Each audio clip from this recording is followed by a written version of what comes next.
보겠습니다. 성경 우리 로마서 2장 1절로 5절입니다. 로마서 2장 1절로 5절 저하고 교독합니다. 제가 먼저 읽습니다. 그러므로 남을 판단하는 사람아 누구를 막론하고 내가 핑계하지 못할 것은 남을 판단하는 것으로 내가 너를 정죄함이니 판단한 내가 같은 일을 행함이니라.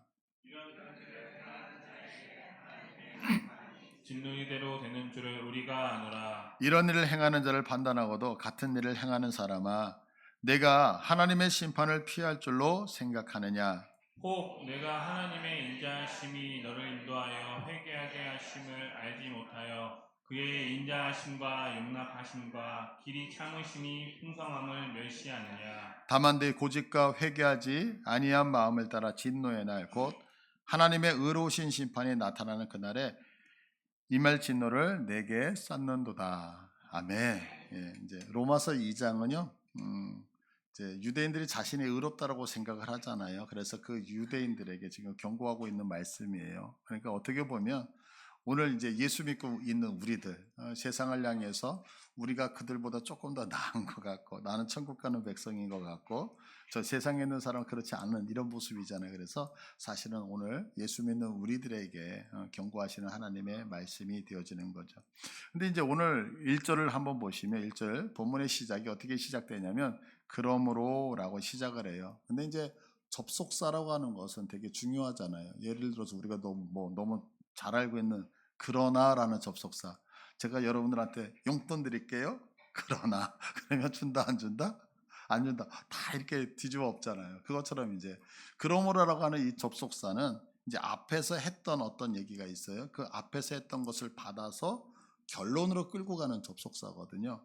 그러니까 지금 이 그러므로라고 하는 말이 들어갔다는 얘기는 지금 로마서 1장과 지금 로마서 2장이 떨어져 있는 게 아니에요. 연결이 되어져. 그래서 로마서 1장에서 했던 말이 결론적으로 지금 로마서 2장에서 뭔가를 말씀하고 있다라고 하는 거죠.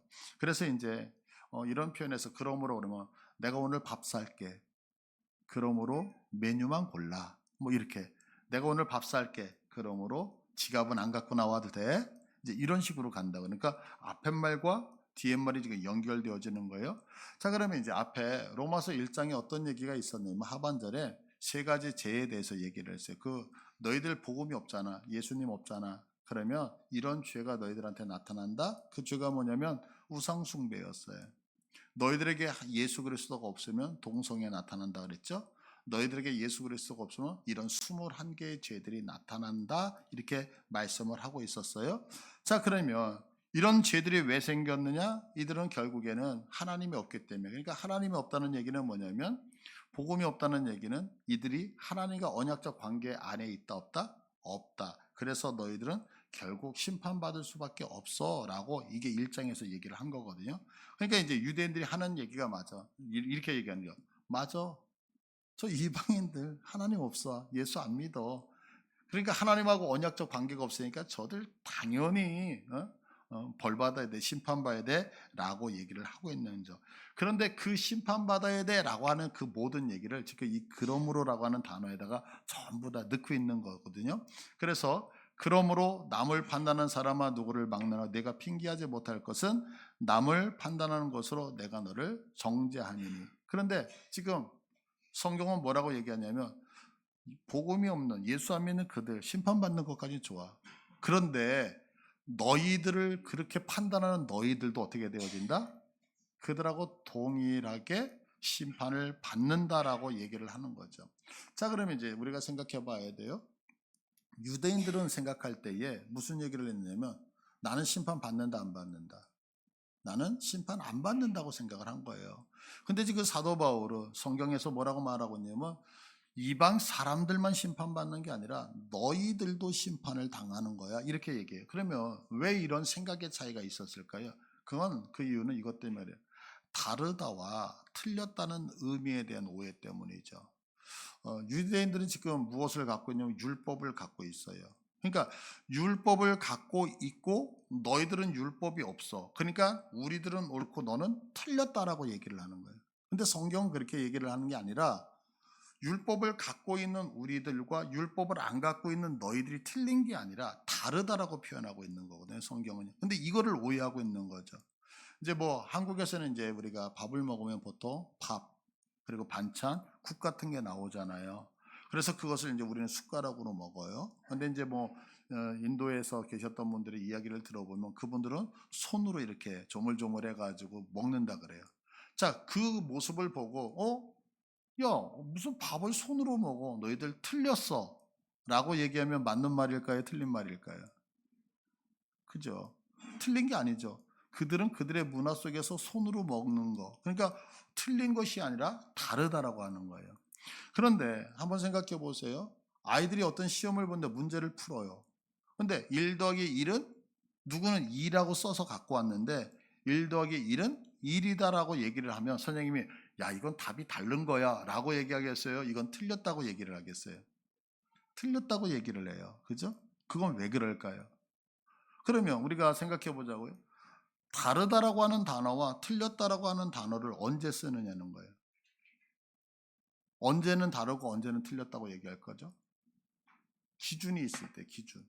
예를 들어서 아까 동일한 얘기. 자, 인도 사람들은 손으로 밥을 먹어요. 우리는 숟가락으로 밥을 먹어요. 그러면 틀린 거예요, 다른 거예요? 다른 거예요. 그런데 밥을 먹을 때는 숟가락을 사용해서 먹는 거예요. 이렇게 기준을 내세웠어요. 그러면 그분들이 손으로 먹을 때 우리는 뭐냐면 다른 거다라고 얘기하지 않고 숟가락을 먹는다는 기준이 있기 때문에 그건 틀렸다라고 얘기를 하는 거죠. 바로 이 차이가 있는 거예요. 그런데 유대인들이 오해하고 착각하고 있었던 것은 뭐냐면 유대인들은 지금 무엇을 갖고 있어요? 율법을 하나님 앞에 받았거든요. 우리 시계에서 십계명을 가지고 있잖아요. 근데 이 십계명을 소유하고 있었을 때 이들은 이 가지고 있다라고 하는 것을 뭐라고 얘기하냐면 기준이다라고 생각을 했던 거예요. 근데 이게 오류라고요. 무슨 얘기냐면 성경 로마서 2장 13절을 보시면 하나님 앞에서는 율법을 듣는 자가 의인이 아니요 오직 율법을 행하는 자라야 의롭다 하심을 얻으리니. 자, 율법을 내가 갖고 있다라고 해서 율법을 지키는 거 아니란 말이에요. 그죠? 율법 안에 있는 것을 행동으로 내가 지켜내는 것, 이게 기준이었죠. 우리 이제 예수 믿는 사람들이 많이 오해하는 것이 뭐냐면 우리 성경 다 갖고 계시잖아요. 자, 성경을 갖고 있기 때문에 내가 그리스도인이다라고 생각하는 분이 의외로 많아요. 여러분들 예수 믿으시죠? 자, 그런데 이제 이런 질문을 던져보는 거예요. 자, 예수를 믿는데 그러면 어떤 예수를 믿는 거죠? 하나님께서 우리에게 보여주신 예수를 믿는 거예요. 이거 믿으십니까? 자, 그러면 하나님이 우리에게 예수님을 보여주실 때 그 예수님은 어디에 계시죠? 성경 안에. 근데 우리는 성경 안에 있는 예수를 한 번도 들춰보지 않아요. 달색에서 한 번도 성경을 읽지 않아 평생. 그러면서 무슨 얘기를 하냐면 성경책을 갖고 있기 때문에 내가 예수를 믿는다라고 얘기하는 경우가 있더라 없더라? 있더라는 거죠. 유대인이 이것을 오류를 범했던 거예요. 하나님의 말씀이 있는데 율법이 있는데 그 말씀을 지켜내지 아니하면서 말씀을 갖고 있기 때문에 내가 이 말씀을 지켜내고 있다라고 착각을 했던 거죠. 바로 우리들하고 동일한 모습일 수 있어요. 그러니까 소유를 하고 있다는 것과 그것을 지킨다라고 하는 것은 완전히 다른 말이에요.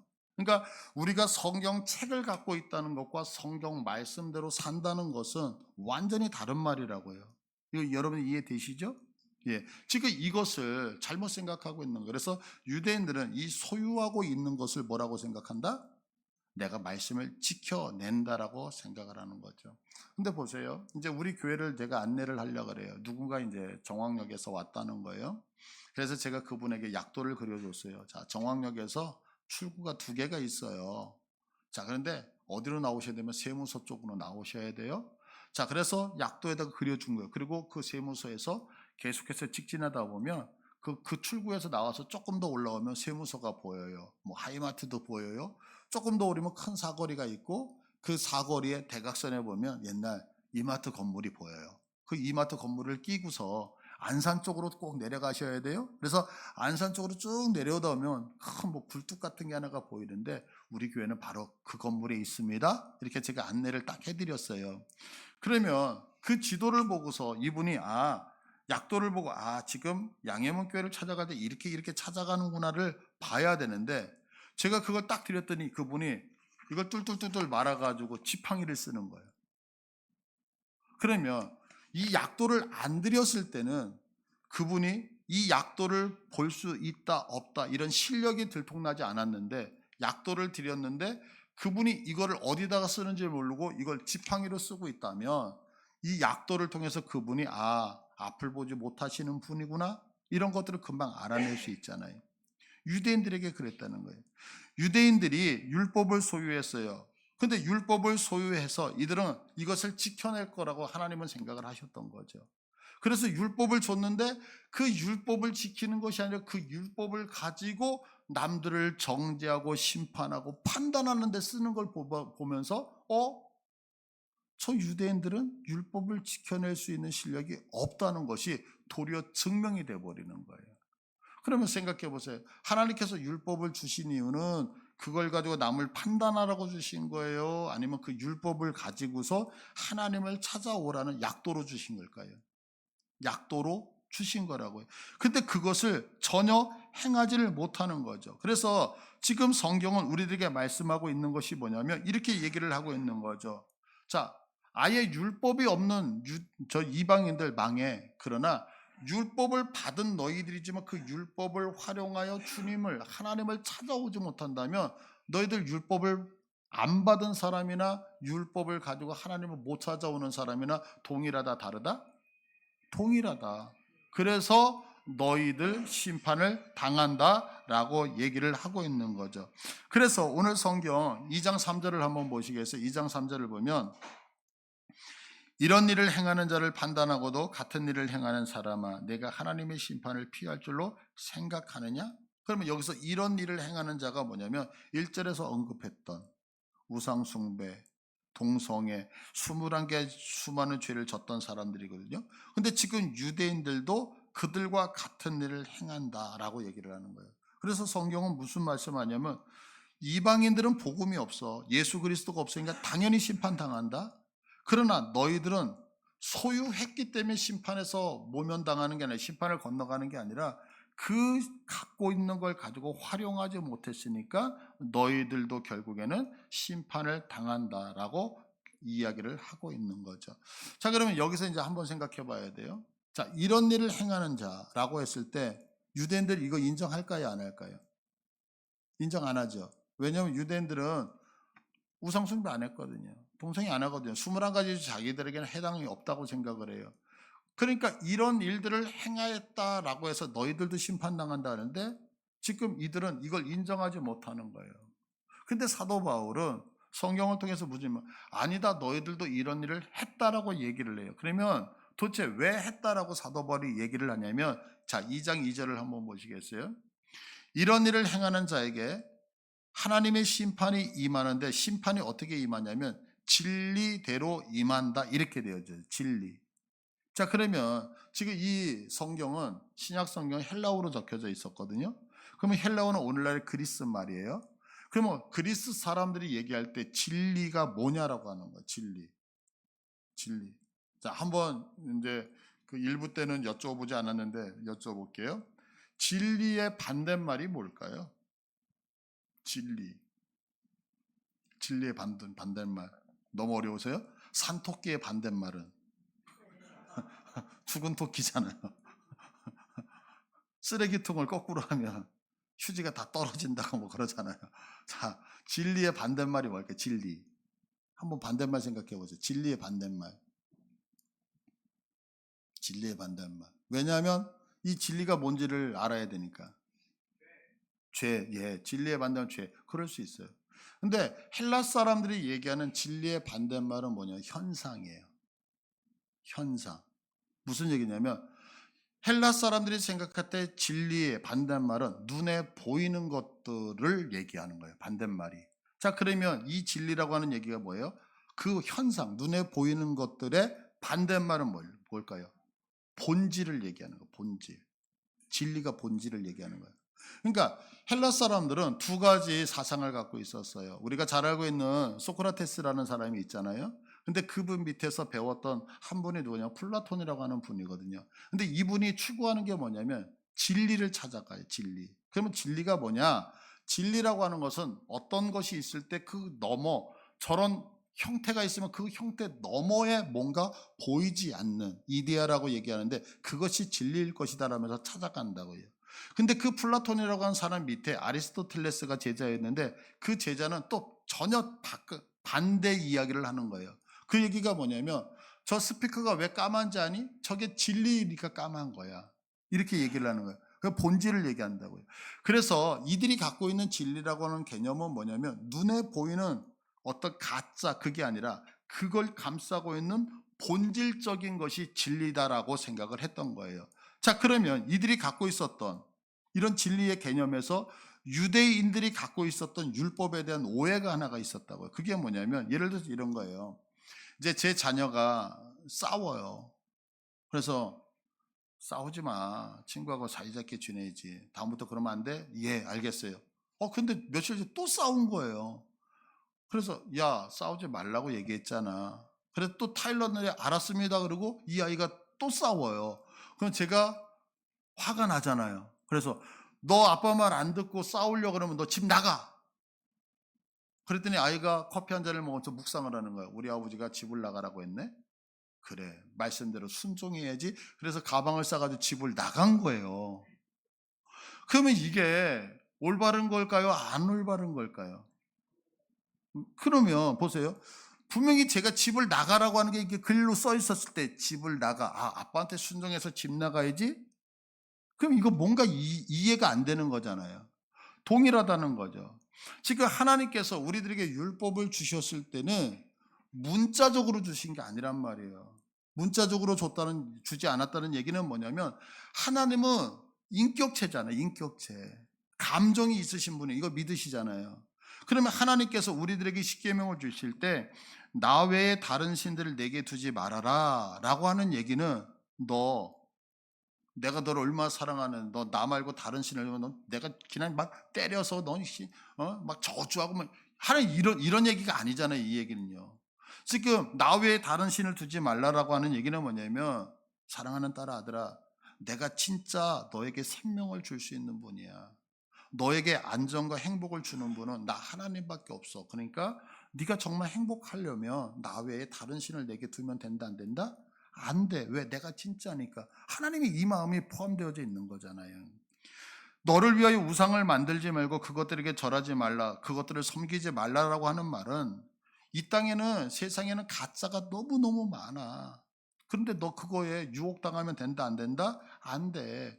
나만 참된 신이고 내가 너에게 복을 줄 수 있으니까 나하고 온전한 관계를 갖자라고 하는 그 마음이 여기에 내포되어져 있는 거죠. 내 하나님 여호와 이름을 망령 때 일컫지 말라라고 하는 것은 뭐냐면 나를 우습게 생각하면 안 돼. 내가 너의 모든 걸 책임져 준다면 나는 너무 존귀한 하나님이잖아. 그러니까 내 인생의 진짜 의미와 가치를 찾고 싶다라고 한다면 나를 존중하면서 나와 함께 걸어가는 것이 바른 거다라고 말씀하고 있는 거죠. 계속해서 안식일을 거룩하게 지켜라 라고 하는 것은 무슨 얘기냐면 너 어떤 사람인지 알아? 너 창조됐잖아. 내가 너 만들었잖아. 그러면 네 인생 네가 만들겠다고 그러면 너 힘들어. 고난당해.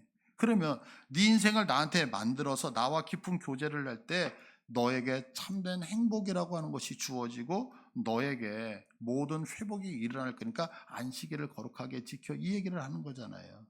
또 우리들에게 내 부모를 공경하라라고 하는 얘기는 너보다 나이가 많으니까 이런 얘기가 아니잖아요. 너 이 땅에 태어나게 했을 때 너의 부모님을 통해서 사랑을 받아서 네가 지금 이 존재가 되어졌잖아. 그러니까 너를 근원되게 만들었던 그분들에게 사랑을 베풀고 그분들의 은혜를 갚아라. 이게 내 부모를 공경하라라고 하는 말 속에 다 포함되어 있는 내용이죠. 근데 유대인들은 지금 이 의미를 보지 않은 거죠. 율법을 받았는데 이 의미를 생각한 게 아니라 무엇을 생각하냐면 문자 그대로 아까 얘기했던 집 나가, 집 나가면 되네 이렇게 순종해야지. 이 문자만 봤다는 거예요.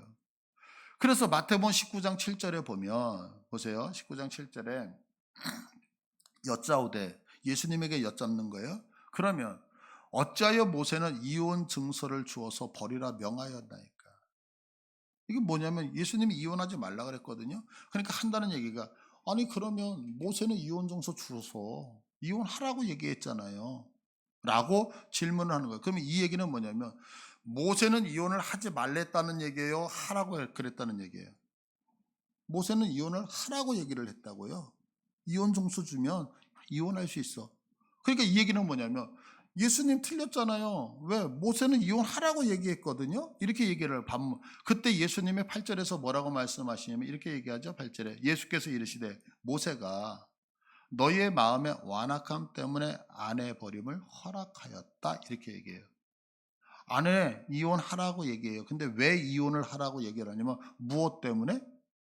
너의 마음의 완악함 때문에. 이게 무슨 얘기면 이거예요. 자, 제가 제 아내하고 살고 있어요. 자, 이혼을 하는데 너무 사랑해서 이혼하죠. 막 그냥 눈에 넣고 싶을 정도로 막 그래서 이혼하잖아요, 우리. 그래요? 왼수도 그런 왼수가 없잖아요. 자, 그러면 보세요. 제가 제 아내에게, 죄송해요. 예화니까 또 이걸 또 고지고대로 들으시면 큰일 나요. 이혼을 하겠다고 얘기를 해요. 근데 이혼을 못하게 해요. 그러면 못하게 했을 때 제가 제 아내, 우리 하나님이 이혼을 못하게 했으니까 이제는 내 아내하고 행복하게 살라라고 얘기하니까 더 사랑하면서 살아야지 이렇게 가게 했어요. 이혼을 못하게 하니까 더 화가 나겠어요. 화가 나죠. 자, 그러면 생각해 보세요. 이혼을 하면 안 보니까 관계가 좋은데 이혼을 못하게 하니까 더 꼴보기 싫어. 그럼 평생 독수공방으로 살아야 돼. 자, 먹을 거, 그 당시에 여인들이 남편이 주지 않으면 여인들이 먹을 거 찾을 수 있어요? 생활이 완전히 무너지잖아요. 그러면 제가 그 꼴 보기 싫은 아내에게 제때제때 먹을 거 주겠어요? 안 주겠죠. 그 여인을 비참하게 만들 거 아니에요. 그러면 이혼을 안 했을 때 이 여인의 인생을 한번 생각해 보세요. 내가 꼴보기 싫은데 이혼하고 싶은데 이혼을 못하게 하니까 이제는 이 여인은 완전히 살아있는 산송장과 같이 비참한 인생을 살 수밖에 없을 거 아니에요. 그러니까 성경이 뭐라고 하냐면 그렇게 악한 마음이 너에게 있기 때문에 이 여인과 이혼을 하여 이 여인을 사랑하는 사람의 보호를 받아라, 이 얘기를 하는 거죠.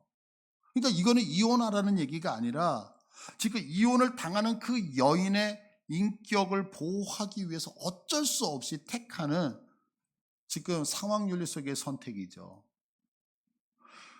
누군가가 이제 이야기를 하는 거예요. 이제 자녀가 엄마 나 누구누구하고 싸웠어. 그러면서 하는 얘기가 엄마 이렇게 싸웠는데 나 그 친구하고 같이 놀까 말까. 친구하고 싸워서 아니가 물어봐요. 그러면 엄마가 뭐라고 대답하겠어요? 헤어져. 만나. 이러겠어요?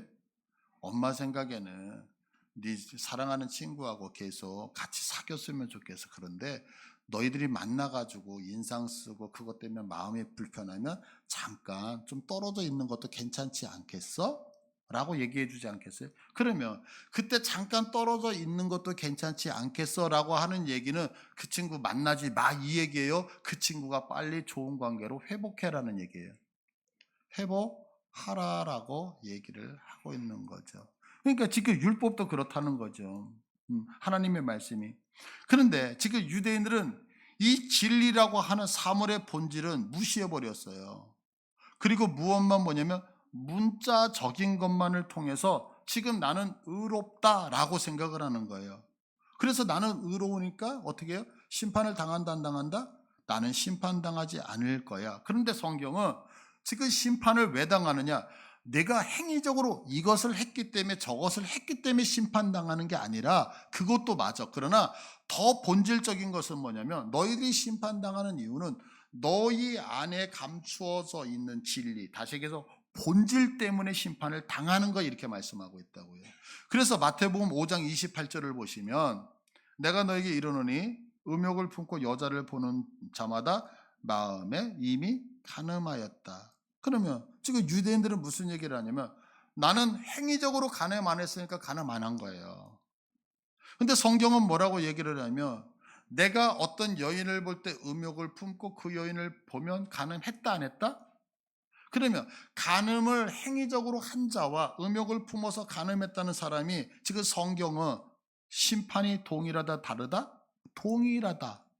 여러분들 이 중에 자 사람을 죽이신 분 계세요? 없죠. 근데 잘 생각해 보세요. 지금까지 살면서 아이 저놈의 자식 한번 확 이런 생각 안 해보셨죠? 근데 성경은 그 얘기를 하는 거죠.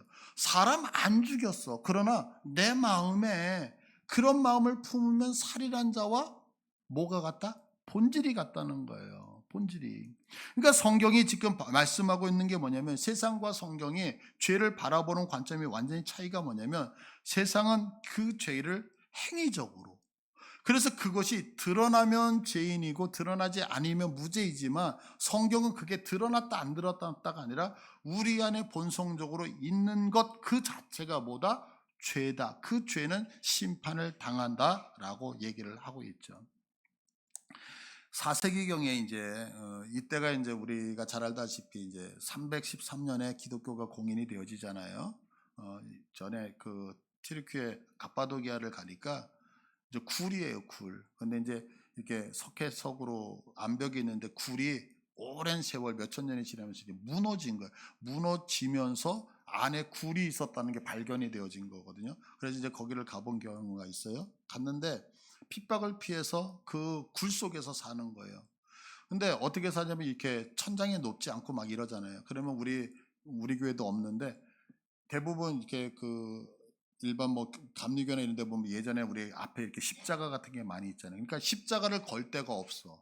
그러니까 굴을 팔 때 어떻게 굴을 파냐면 십자가 모양으로 굴을 파는 거예요. 그렇게 해가지고 한쪽에 이렇게 굴이 여러 개가 있어요.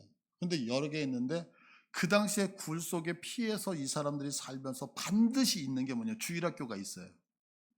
너무 놀랍지 않으세요? 그 피난 가서 그 굴 속에서 생활하는데 이분들이 있어요.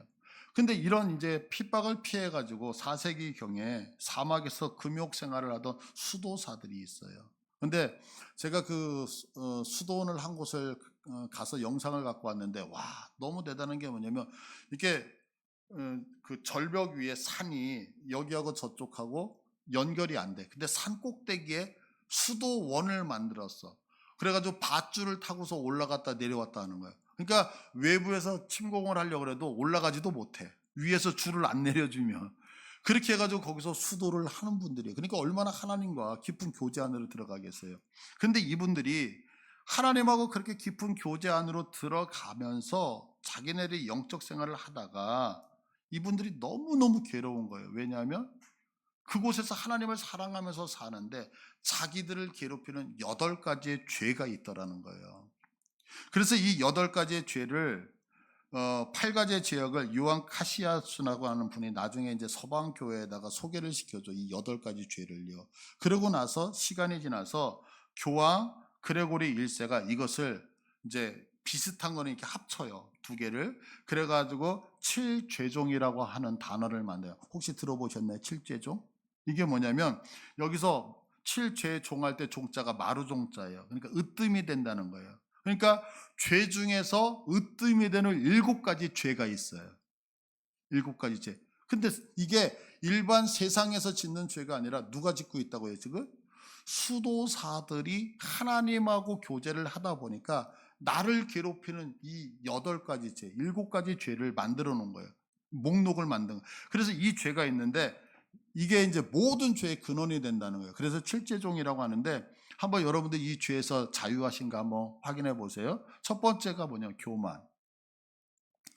수도사들이 지금 사막에 가서 수도를 하고 있는데 뭐 교만할 게 뭐가 있냐고요, 여러분. 근데 이분들이 하나님하고의 관계를 맺는데 제일 자기네들 괴롭히는 죄가 뭐냐? 교만이더래요. 그러면 교만이 뭐냐? 내가 하나님보다 높아지고 다른 사람보다 높아지려고 하는 마음이 있더라는 거예요. 뭐예요? 저쪽에서 A라고 하는 수도사가 1시간을 기도하면 나는 2시간 해야지. 자기도 모르게 이렇게 경쟁이 생기면서 높아지고 싶은 마음이 수도사들에게 있었다. 두 번째는 뭐냐? 탐욕이에요. 여러분 지금 이 사람들 굴 속에서 도망 다니면서 지금 생활을 뭘 갖고 싶은 게 뭐 있겠어요? 지팡이 하나 저 지팡이 2개. 그런데 그 지팡이 같은 것이 나는 하나 갖고 있는데 옆에 사람이 2개 갖고 있으면 그걸 하나 뺏어 갖고 오고 싶어하는 그런 마음이 자기가 생기더래요. 그래서 탐욕이에요. 세 번째는 음욕이에요. 내가 하나님과의 관계를 갖는데 나를 괴롭히는 그 죄성이 음욕이네. 네 번째는 뭐냐? 시기예요. 타인의 행복, 성공, 재능 이런 거 기뻐하지 않고 일부러 슬퍼한다는 거죠. 근데 이거는 저는 정말 많이 느껴요. 신기하게 제가 이런 얘기 하거든요. 우리는 공교회를 믿잖아요. 하나님이 세우신 교회, 우리 양해문 교회뿐만이 아니라 전 세계에 있는 모든 교회는 하나님이 세우신 핏값으로 세우신 교회라고 믿잖아요. 그러면 우리 교회 여기 계시는 분들도 다 천국 가는 거예요? 지금 이 시간에 옆에 교회에서 예배드리고 있는데 저분들 다 천국 가는 거예요? 그러면 우리도 천국 가고 저분도 천국 가고 저기도 천국 가고 막 천국 가면 좋겠는데 꼭 우리 교회를 통해서만 천국 가야 돼. 이거 이해되시겠어요? 이해 안 되세요? 옆에 교회가 천국 가는 사람이 한 200~300명 되는데 우리는 이 정도밖에. 그러면 짜증나. 이게 참 신기하지 않으세요? 옆에 교회 부흥하면 우리가 응원해 줘야 되는 거예요. 하나님의 나라의 확장이니까. 근데 이게 안 돼요. 신기하게. 어? 여러분들 혹시 구역에서도 그런 생각이 있지 않으세요? 옆에 구역, 내 옆에 교회, 우리 같은 교회 내잖아요. 막 5명에서 6명, 7명 막 부흥하는데 우리 교회는 5명 줬더니 4명, 3명, 2명, 올니 나 하나 오지. 그러면 주님 막 감사하고 이래요? 난 뭐지? 이렇게 가지 않아요? 우리 안에 식이 있다니까요. 또 식탐이에요. 여러분들 사막에서 먹는 사람들이 뭐 얼마나 많이 먹었겠어요. 그런데 먹는 것이 자기를 괴롭혔다고 얘기해요. 6번째는 뭐냐? 분노예요. 분노. 저 이거 분노 정말 많이 느끼거든요. 분노. 이 분노라고 하는 건 뭐냐면 통제되지 않는 거잖아요. 이성 판단을 뛰어넘어서 막 이렇게 짜증나고 이런 거잖아요. 그러면 여러분들 생각해 보세요. 제가 이제 이런 얘기를 했어요. 이제 목사니까 여러분들 이렇게 강단에 딱 들어오면 되게 인자하고 자상하고 이렇게 보일 것 같아요. 전혀 아니에요, 그거. 제 안에 1부 때 무슨 말씀을 드렸느냐면 이런 얘기를 드린 거예요. 예배를 딱 드리고 들어왔는데 지금 여러분들 앞에서 제가 막 서서 지금 웃으면서 설교도 하고 그러잖아요. 그런데 이 안에 이 설교를 하는 가운데서도요, 제 설교 메시지가 조금 이렇게 방해를 받으면 저도 모르게 마음이 불편해지는 것이 느껴져요. 불편해지는 게. 그러니까 제가 일부 예배 때는 강단에 왔는데 여기가 어질러져 있는 거예요. 딱 올라왔는데 기도하고 딱 섰는데 어질러져시니까 제가 일부 예배 때 권사님 여기만 좀 제발 청소 좀 해주세요. 이거 좀 정리 좀 해주세요. 여기 왔는데 뭐가 어떻게 이것만 좀 해줘. 이렇게 자꾸 얘기를 하는 거예요. 그게 왜 그러냐면 불편한 거예요. 그러니까 우리가 생각할 때 하나님의 말씀 앞에 서고 기도한다 그래서 이렇게 사라지는 게 아니라 이런 것이 수도사들에게 있었다. 또 한 가지는 뭐냐면 나태예요. 이 나태라고 하는 건 육체적인 게으름 그리고 영적인 게으름이에요. 내가 하나님 앞에서 당연히 해야 될 건데 하기 싫어하는 그런 마음. 근데 여러분들 생각에 우리는 일상생활하니까 나태가 있을 수 있어요. 근데 이들은 지금 누구예요? 수도사들이잖아요. 수도사. 하나님하고 관계를 맺기 위해서 사막에 들어가서 그 하나님과 교제하는 분들인데 이분이 무슨 얘기를 하냐면 내가 영적으로 힘든 이유는 영적인 게으름 때문에 힘듭니다. 이 얘기를 해요. 자, 이 제일 으뜸되는 7가지의 죄를 지금 여러분들한테 말씀을 드렸어요. 여러분들 이 죄에서 몇 가지나 자유하실 수 있나요? 결국에 우리는 죄의 문제를 가지고는 그 어떤 사람도 하나님 앞에서 자유할 수 없다는 거죠. 그 사람이 세상에 살기 때문에 어떤 환경과 조건이 이게 아니라 하나님만 바라보려고 수도사가 되고 뭐를 해도 이런 죄가 나를 힘들게 하더라라고 하는 것. 그러니까 우리 모두는 죄를 뛰어넘을 수 없기 때문이죠. 그러면 죄를 뛰어넘지 못하면 어떻게 해요? 결국에는 심판을 당하는 거잖아요. 여러분들 우리 모두는 다 지옥 간다니까요. 우리 안에 이 죄 다 있잖아요. 그러면 지금 사도 바울이 유대인들을 향해서 너희들은 심판당한다, 죄에서 자유할 수 없다라고 얘기를 하는 것은 무엇을 얘기하고 싶어서 너희들 못났어 라고 하는 그 얘기가 아니죠. 무엇을 얘기하고 싶은 거냐면 이 절망이 이 심판의 자리로 간다라고 하는 이 나의 연약함이 나를 어디로 인도하냐면 그래서 복음인 예수 그리스도께로 나를 인도한다 이 얘기를 하고 있는 거예요. 그러니까 우리가 복음을 들을 때에 우리가 하나님 앞에서 내가 얼마나 당당하고 바르고 올바르고라는 생각을 하면 복음의 귀중함을 모른다는 거예요. 언젠가도 제가 소개시켜 드렸던 것 같은데 이 나태주 씨의 이 풀꽃이라고 하는 시 자세히 보아야 예쁘다 오래 보아야 사랑스럽다 너도 그렇다. 너무 짧은 시인데 마음에 와닿는 것 같아요. 그런데 이분이 이걸 써놓고서 이제 시 평론가들인가 봐요. 그분이 이렇게 해석을 해놨어요. 이게 뭐냐면 우리에게 너무 익숙해서 소중함을 잊고 사는 자들을 일깨워주는 시다라고 얘기를 해요. 여러분들 길가에 들꽃이 하나가 폈어요. 우리 그거 관심 없잖아요. 그런데 이분은 자세히 보니까 예쁘더라는 거예요. 그것을 눈 떨어지게 계속 쳐다보고 있으니까 야, 이 들꽃이 사랑스럽다는 거예요. 그러면서 방향을 우리에게 돌려요. 아파본 사람만이 내가 지금 건강하게 살고 있다는 것이 감격으로 다가오죠. 지금 배고픔을 아는 자만이 먹는 게 얼마나 귀한지를 알죠. 며칠 전에 제가 우연히 이렇게 유튜브를 보고 있다가 그 북한에서 탈북한 분이 하는 얘기를 들었어요. 근데 이제 안기부에서 나와가지고 이분들을 이제 군인이었는데 탈북을 한 거예요. 그러니까 우리나라 군 생활을 체험하기 위해서 병영 문화를 체험하기 위해서 이분을 데려간 거예요. 근데 이분이 이런 얘기를 하는 그 유튜브인데 그게 뭐냐면 이 얘기를 하더라고요. 진짜 밥을 이렇게 먹어요? 그러는 거예요. 그게 뭐냐면 북한에서는 밥이 늘 부족하니까 배식을 딱딱 준대요. 근데 한국에 와서 병영 체험을 했는데 식판을 주더니 식판에다가 자기가 알아서 밥을 뜨더래요. 그런데 어떤 사람은 요만큼 뜨고 어떤 사람은 많이 뜨는데 진짜 밥을 이렇게 자유롭게 먹을 수 있어요? 라고 이분이 질문을 하는 거예요. 왜 그 질문을 했을까요? 여러분 우리 밥 뜨는 거 자유배식하는 거 감사 안 하잖아요. 근데 북한에서 오신 그분은 그 모습을 보면서 충격을 받는 거예요. 왜? 내가 먹고 싶은 만큼 먹을 수 있는 게 얼마나 행복이냐라고 하는 얘기를 하더라고요. 우리 일상 속에 있었던 아주 작은 거잖아요. 배고픔을 아는 사람만이 음식의 소중함을 아는 거죠. 여러분들 지금 우리가 구원을 받았어요. 예수가 우리와 함께 하고 계셔요. 하나님이 우리의 임마누엘 되셔서 나와 동행하고 계셔요. 이거 얼마나 감격하고 계시는지. 왜? 우리 안에는 내가 심판당해야 된다는 처절함이 없거든요. 예수 믿으면 복 받는데 예수 믿으면 이렇대 라고 하는 곳에서부터 신앙이 출발되니까 늘 내가 하나님이 있고 하나님이 나를 돌보시는데도 늘 부족한 거죠. 하나님이 나한테 이렇게밖에 안 해줘 저렇게밖에 안 해줘.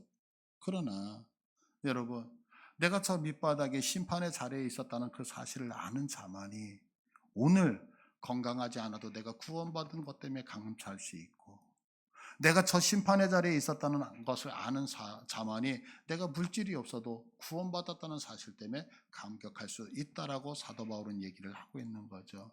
그래서 복음의 출발은 어디에서 출발돼야 되냐면 철저하게 심판의 자리 지옥에서부터 출발을 해야지만 감사와 감격이 있는 거예요. 여러분 우리는 원래 이 자리에 있었던 사람이 아니에요. 우리는 멸망당하는 자리에 있었던 사람이에요. 우리는 죽음의 자리에 있었고 심판의 자리에 있었던 근데 우리 안에 예수 그리스도가 찾아오셔서 우리를 이렇게 복되게 만드셨다고요. 그렇다라고 한다면 이 사실 앞에 우리가 감사하면서 무엇이 아니라 그 예수가 나와 함께 있는 것 때문에 즐거워하고 기뻐하고 감격하시는 우리 모두가 되어지기를 간절히 축복합니다. 우리 다 같이 일어나셔서